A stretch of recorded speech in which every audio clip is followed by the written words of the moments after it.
तो सबसे पहले हमारा सवाल है, हामिद के पिता की मृत्यु कैसे हुई? हामिद के पिता की मृत्यु कैसे हुई? हामिद के पिता की मृत्यु हुई कैसे हुई? पीलिया से हुई है, पीलिया से या हैजा से या मलेरिया से या क्षय रोग से? तो हामिद के पिता की मृत्यु हैजा से हुई है। अगला सवाल है, ईदगाह शीर्षक पाठ में गांव पहुंचकर बच्चों ने क्या किया? ईदगाह शीर्षक पाठ में गांव पहुंचकर बच्चों ने अपने खिलौने से खेला। अगला सवाल है, पुत्र की मृत्यु के बाद बाल गोविंद भगत को किसके साथ भेज दिया? पुत्र की मृत्यु के बाद बाल गोविंद भगत को उसके भाई के साथ भेज दिया। अगला सवाल है, लेखक बेडब बनारसी को कितने बजे नींद खुली? लेखक बेडब बनारसी की नींद जो है लगभग कितनी बजे खुली थी? तो लगभग 3 बजे रात को खुली थी। तो option number A right answer हो जाएगा। अगला सवाल है, बाजार की मक्खियों को छोड़कर एकांत की ओर भागो किसने कहा था? यह कहा था नीत्शे ने। तो option number B right answer हो जाएगा, बिना किसी देर के। अगला सवाल है, प्राचीन काल में अंग महाजनपद के नाम से कौन लोकप्रिय है?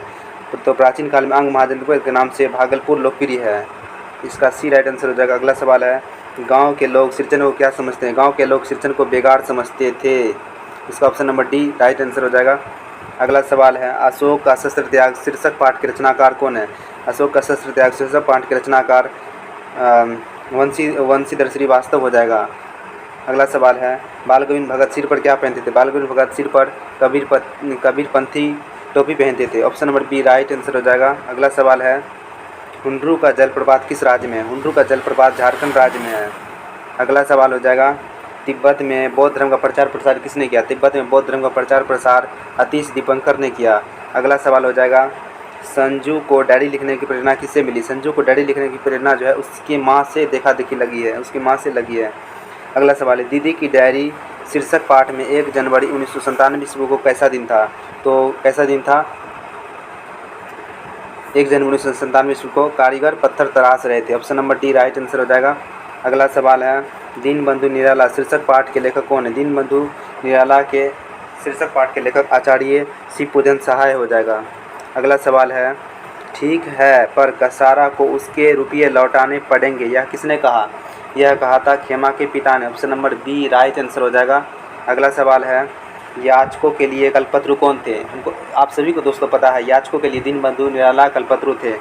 तो सूर्यकांत त्रिपाठी निराला जो है याचकों के लिए कल्पतरु थे। इसका option number C right answer हो जाएगा। अगला सवाल है, जननायक कर्पूरी ठाकुर का जन्म समस्तीपुर के निकट किस गांव में हुआ? समस्तीपुर के निकट जो है जननायक कर्पूरी ठाकुर का जन्म पितोछिया गांव में हुआ। Option number D right answer हो जाएगा। अगला सवाल है, आचार्य शिवपूजन सहाय के अनुसार किन्हें खूब भागवत विभूतियाँ मिली थी? तो आचार्य शिवपूजन सहाय के अनुसार किन्हें? सूर्यकांत त्रिपाठी निराला को जो है खूब विभूतियाँ मिली थी। इसका number option number B right answer हो जाएगा। अगला सवाल है, जननायक कर्पूरी ठाकुर शीर्षक पाठ में सचिवालय के लिफ्ट के ऊपर क्या लिखा था? लिफ्ट के ऊपर लिखा था इंग्लिश के बड़े अक्षरों में ओनली फॉर ऑफिसर्स लिखा था। अगला सवाल हो जाएगा, चिकित्सा का चक्कर शीर्षक पाठ में लुकमान किसका नाम है? लुकमान किसका नाम है? लुकमान जो है हकीम इसका नाम है, सॉरी दोस्तों, लुकमान हो जाएगा, हकीम का नाम हो जाएगा। Option number D right answer हो जाएगा। अगला सवाल है, किसके विभव की वृद्धि से वकील साहब का कलेजा जलता था? तो किसके? बीमा एजेंट की विभव की वृद्धि से वकील साहब का कलेजा जलता था। Option number A right answer हो जाएगा। अगला सवाल है, नेपोलियन स्पर्धा करते थे? नेपोलियन किससे स्पर्धा करते थे? तो सीजर से। Option number B right answer हो जाएगा। अगला सवाल है, ठेस शीर्षक पाठ में मछली भाभी सिरचन के सूप में क्या फेंक कर चली जाती है? मछली भाभी सिरचन के सूप में बूंदिया फेंक कर चली जाती है। Option number C right answer हो जाएगा। अगला सवाल है, मैं स्त्रियों पर शस्त्र नहीं चलाऊंगा, यह किसने कहा? यह कहा था सम्राट अशोक ने कहा था। Option number D right answer हो जाएगा। अगला सवाल है, रोहतास की गुड़िया पढ़ लिखकर क्या बनना चाहती है? रोहतास की गुड़िया जो है पढ़ लिखकर अध्यापिका बनना चाहती है। Option number A right answer हो जाएगा। अगला सवाल है, मोहसिन के पास कितने पैसे थे? मोहसिन के पास 15 पैसे थे। अगला सवाल हो जाएगा, विक्रमशिला विश्वविद्यालय की स्थापना किसने की? विक्रमशिला विश्वविद्यालय की स्थापना राजा धर्मपाल ने किया था। Option number C right answer हो जाएगा, बिना किसी देर के। अगला सवाल है, पुरलिया रोड से हुंड्रू के जलप्रपात की दूरी कितनी है? पुरलिया रोड से जो है हुंड्रू के जलप्रपात की दूरी 13 मील है। Option number D right answer हो जाएगा। अगला सवाल है, उच्चारण में लगने वाले समय के आधार पर स्वर्ण के कितने भेद होते हैं? स्वर्ण के कितने भेद होते हैं? इसका option number C D right answer 6 भेद होते हैं। अगला सवाल है, जिन स्वरों का उच्चारण नाक और मुंह से होता है और उच्चारण में लघुता रहती है उसे क्या कहते हैं? अनुनासिक। उन्हें अनुनासिक क्या कहा जाता है? घो का उच्चारण, घो का उच्चारण क्या हो जाएगा दोस्तों? घो का उच्चारण हो जाएगा कंठ। घो का उच्चारण क्या हो जाएगा? कंठ हो जाएगा। अगला सवाल है सो। सो का सो किस व्यंजक है? सो जो है कौन सा व्यंजक है? उस सो जो हो जाएगा, सो उस व्यंजक हो जाएगा, सो हो जाएगा उस व्यंजक। अगला सवाल है दो या दो से अधिक व्यंजन ध्वनियों परस्पर संयुक्त होकर जब एक स्वर के सहारे बोली जाए तो क्या कहलाती है? तो क्या कहलाती है? इसका राइट आंसर हो जाएगा ऑप्शन नंबर ए, संयुक्त ध्वनि कहलाती है। अगला सवाल है अक्षर के कितने प्रकार होते हैं? अक्षर के 2 प्रकार होते हैं, option number B right answer है। अगला सवाल है निष्पाप का संधि विच्छेद कीजिए। दोस्तों निस प्लस पाप, इसका option number A right answer हो जाएगा। अगला सवाल है अंतस्थ व्यंजन कौन सा है? दोस्तों इसका आंसर आप दोस्तों कमेंट करके हमको बताइए कि इसका आंसर क्या होगा। अशुद्ध शब्द इसमें से अशुद्ध शब्द चुनना है। अशुद्ध शब्द चुन के कमेंट करिए कि 37 का कितना आंसर हो जाएगा। अगला सवाल है हिंदी भाषा किस लिपि में लिखी जाती है? हिंदी भाषा जो है देवनागरी में लिखी जाती है, option number B right answer हो जाएगा। अगला सवाल है संज्ञा के कितने भेद होते हैं? संज्ञा के 5 भेद होते हैं। ये सभी को दोस्तों आप सभी को पता होगा संज्ञा के 5 भेद होते हैं। काला सागर शब्द कौन सा शब्द है? काला सागर कौन सा शब्द है? कमेंट में हमको ज़रूर बताइए करके, क्योंकि आज हम व्याकरण नहीं करने वाले हैं। व्याकरण सिर्फ हिंदी का ऑब्जेक्टिव ले रहे हैं, व्याकरण बाद में करेंगे। इसलिए दोस्तों आपको अगर यदि पता हो तो कमेंट करके बताइए। अकाल शब्द कौन सा लिंग है? ये कमेंट करके बताइए। बूढ़ा शब्द का स्त्रीलिंग क्या होगा? कमेंट करके बताइए। लोहा शब्द का विशेषण क्या होगा? लोहा का लोहित हो जाएगा। अगला सवाल है किशोर ने खा लिया किस क्रिया का उदाहरण है? ये जो है किशोर ने खा लिया, ये कौन सा क्रिया का उदाहरण है? दोस्तों कमेंट में ज़रूर बताइए। 44 का क्या आंसर हो जाएगा? 45 में पिता ने पुत्र को पुकारा, यह कौन सा कारक का उदाहरण है? कमेंट करके जरूर बताइए, नीचे कमेंट करके बताइए। 45 का क्या आंसर हो जाएगा? स्वरनाम के कितने भेद होते हैं? स्वरनाम के 6 भेद होते हैं, option number B right answer हो जाएगा। मैं आप ही चले जाऊंगा किस स्वरनाम का उदाहरण है? तो निजवाचक स्वरनाम का उदाहरण है, option number C right answer हो जाएगा। वह पढ़ता होगा, यह कौन सा काल का उदाहरण है? वह पढ़ता होगा, यह होगा भविष्य काल का, क्योंकि पढ़ता होगा। सीता नहा रही है, किस क्रिया का उदाहरण है? सकर्मक है या अकर्मक है? तो दोस्तों इसका आंसर कमेंट करके बताइए। 49 का क्या हो जाएगा? क्योंकि आज हम व्याकरण नहीं कर रहे हैं। तुम वहाँ अवश्य गए होंगे, किस काल का उदाहरण है? तुम वहाँ अवश्य गए होंगे, किस काल का उदाहरण है? अवश्य गए होंगे, इसका हो जाएगा option number B right answer, भविष्य काल का उदाहरण है। अगला सवाल है ऐसे शब्द जो 2 शब्दों के मेल से बनते हैं जिनके खंड सार्थक हो कहलाते हैं, रूट शब्द कहलाते हैं, option number A right answer हो जाएगा। अगला सवाल है उस शब्दांश या अवयव को क्या कहेंगे जो शब्द के पहले आकर उनके विशेष अर्थ को प्रकट करते हैं? हो जाएगा उपसर्ग हो जाएगा। शब्द से पहले लगकर उसका अर्थ प्रकट करते हैं, ऑप्शन नंबर डी उपसर्ग हो जाएगा। अवशेष में उपसर्ग होगा, अवशेष में अब उपसर्ग होगा। अगला सवाल है सुबह और शाम के रंगे हुए गगन को चूमकर यह पंक्ति हो जाएगा तू जिंदा है तो जीत में यकीन कर कविता से लिया गया है। अगला सवाल यहाँ पर देख सकते हैं। अगला सवाल है निम्नलिखित में से अयोध्या सिंह उपाध्याय हरियोध की रचना कौन है? अयोध्या सिंह उपाध्याय हरियोध की रचना है करमवीर के लेखक अयोध्या सिंह उपाध्याय हरियोध है। अगला सवाल हिमायत शब्द का अर्थ दोस्तों यदि आपको पता है तो कमेंट करके आंसर में ज़रूर बताइए। भक्ति काल के अति प्रेम भक्त कवि कौन थे? भक्ति काल के अति प्रेम भक्त कवि कबीरदास थे। अगला सवाल है यह गम के 4 दिन सितम के 4 दिन और यह गम के 4 दिन सितम के 4 दिन यह पंक्ति किस शीर्षक कवि द्वारा लिखा गया है? यह लिया गया है तू जिंदा है तो जीत में यकीन कर। अगला सवाल है बड़ी शर्मी व्यक्ति के द्वारा मनोवांछित लक्ष्य की प्राप्ति कैसे की जाती है? तो कर्म के द्वारा की जाती है। बिना किसी देर के हम सीधे आंसर पर आते हैं। अगर हमारे समझाने का तरीका अच्छा लगा हो तो हमें कमेंट करके बताइए कि सही हम समझा पा रहे हैं। अगला सवाल है श्री कृष्ण से बात करने के लालच में गोपी क्या छिपा लेते हैं? गोपी क्या छिपा लेते हैं? गोपी मुरली छिपा लेते हैं, option number D right answer हो जाएगा। अगला सवाल है खोजी हो तो तुरंत मिली हो पल भर की तलाश में, यह किस पंक्ति की कविता है? यह किस पंक्ति की कविता है? यह बिहारी के दोहे की कविता है। खोजी हो तो तुरंत मिली ही पल भर की तलाश में, यह कविता यह कविता हो जाएगा कबीर के पद से लिया गया। खोजी तो तुरंत मिली पल भर की तलाश में। अगला सवाल है जिस भक्ति में ईश्वर के निराकार स्वरूप की आराधना की जाती है उसे क्या कहते हैं? उसे निर्गुण भक्ति धारा कहते हैं। अगला सवाल है झांसी की रानी का क्या नाम था? झांसी की रानी का नाम था लक्ष्मीबाई। अगला सवाल है निम्नलिखित में कौन सी कविता खड़ी बोली कि हिंदी के अतीत से हमें परिचित कराती है? पीपल कविता जो है हमें अतीत यानी पिछले जीवन व्यतीत लोगों के बारे में हमें पीपल बताती है, पीपल कविता। अगला सवाल है, शीस पगा ना झगा तन में प्रभु जाने आही बसे के ही ग्राम। यह पंक्ति किस शीर्षक कविता से लिया गया? यह लिया गया है झांसी की, यह लिया गया है, सॉरी दोस्तों, यह लिया गया सुदामा चरित्र से लिया गया है। यह सब जितने भी ऑब्जेक्टिव हम बता रहे हैं दोस्तों, यह सब ऑब्जेक्टिव को आप बढ़िया से ये लिख कर अपने कॉपी में और याद कर लीजिए। मैं गारंटी देता हूँ कि आपका मैट्रिक परीक्षा में कम से कम तो 80, 85, 90 नंबर तो आ ही जाएगा, क्योंकि ये सभी जो क्वेश्चन है मोस्ट वीवीआई क्वेश्चन है जो परीक्षा में अधिकतर पूछे जाते हैं।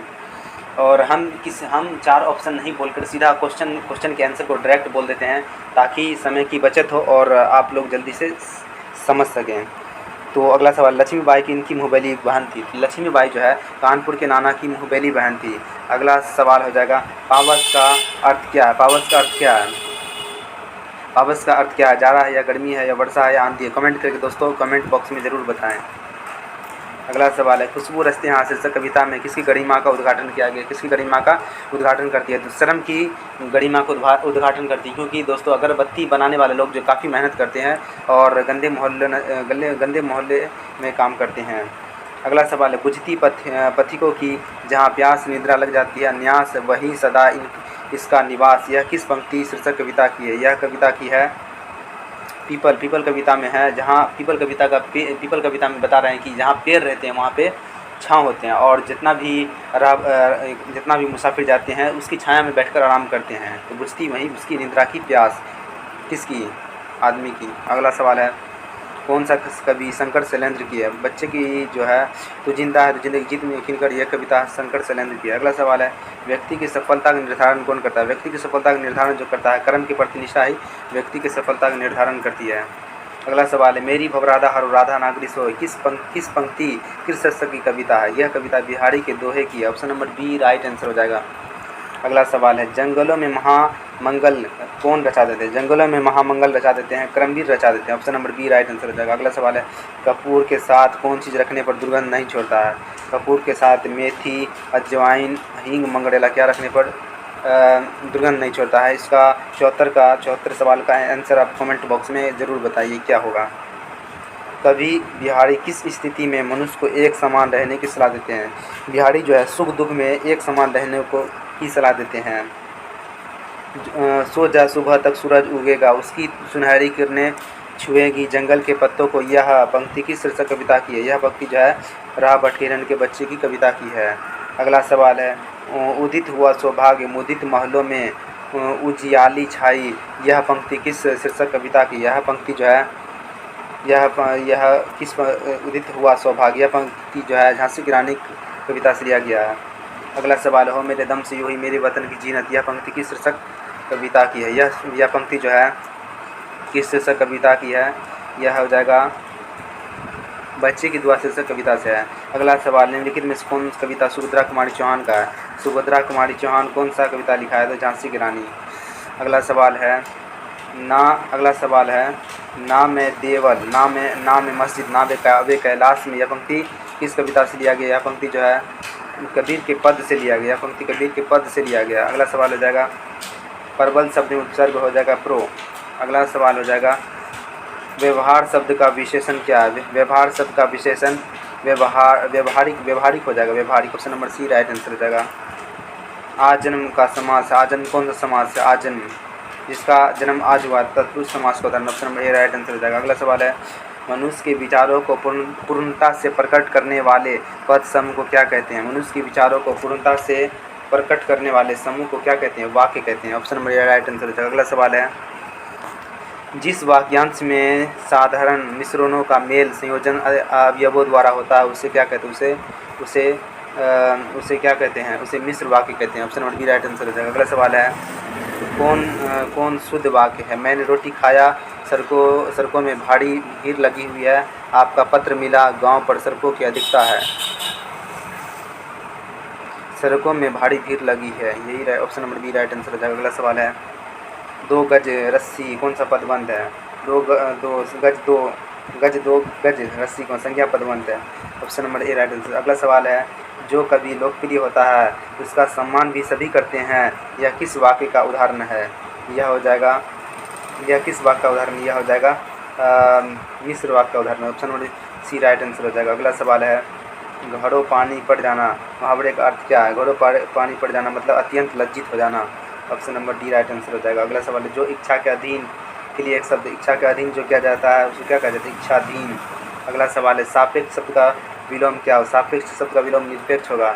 अगला सवाल है, अंधों में काना राजा लोकोक्ति का क्या अर्थ है? अंधों में काना राजा लोकोक्ति का अर्थ हो जाएगा मूर्खों में कुछ पढ़ा लिखा व्यक्ति हो जाना। अगला सवाल है, विवाद। अगला सवाल हो जाएगा, विवाद का विलोम, विवाद का विलोम क्या होगा? निर्वाद। निर्वाद, विवाद का निर्विवाद हो जाएगा। Option number D right answer. अगला सवाल हो जाएगा, इच्छा शब्द का पर्यायवाची क्या हो जाएगा? इच्छा का क्या हो जाएगा? इच्छा का हो जाएगा कामना। Option number C right answer. अगला सवाल है, वह अवस्थ था इसलिए परीक्षा में सफल ना हो सका, किस वाक्य का उदाहरण है? किस वाक्य का उदाहरण हो जाएगा?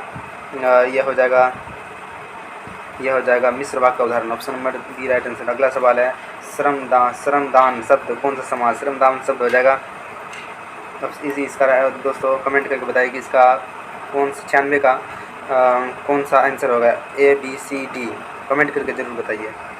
अगला सवाल है, अर्थ की दृष्टि से वाक्यों में कितने भेद होते हैं? अर्थ की दृष्टि से वाक्य के कितने भेद होते हैं? कमेंट करके बताइए कितने भेद होते हैं। अगला सवाल है, वह काम आप ही हो गया, किस उदाहरण है? यह हो जाएगा निजवाचक सर्वनाम का उदाहरण, मतलब अपने आप हो गया, निजवाचक सर्वनाम का उदाहरण हो जाएगा। अतएव का संधि विच्छेद कीजिए। अतएव का क्या संधि विच्छेद हो जाएगा? अतः जो एव अतएव हो जाएगा। Option number right answer. अगला सवाल है, दो का उच्चारण स्थान क्या है? दो का उच्चारण स्थान क्या हो जाएगा? ऑप्शन नंबर दोस्तों कमेंट करके बताइए। और हमारे पढ़ाने का स्टाइल कैसा लगा ये भी कमेंट करके बताइए। अगर अच्छा लगा होगा तो हमारे चैनल को सब्सक्राइब कर दीजिए, लाइक कर दीजिए और हमारे चैनल पर जुड़े रहिए। और इसी तरह की वीडियो आप सभी को मिलती रहेगी हमारे इस चैनल के माध्यम से। थैंक यू दोस्तों।